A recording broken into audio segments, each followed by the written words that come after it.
આજની વાર્તા. આયુષ્ય માત્ર 5 વર્ષ. રાજા શતાયુધ પ્રજાની સુખાકારી જાણવા માટે નીકળ્યા.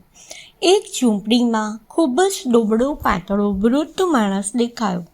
રાજા રોકાઈ ગયા.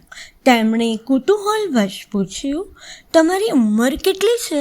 દેખાવમાં તેઓ લગભગ 100 વર્ષની ઉંમરના લાગતા હતા.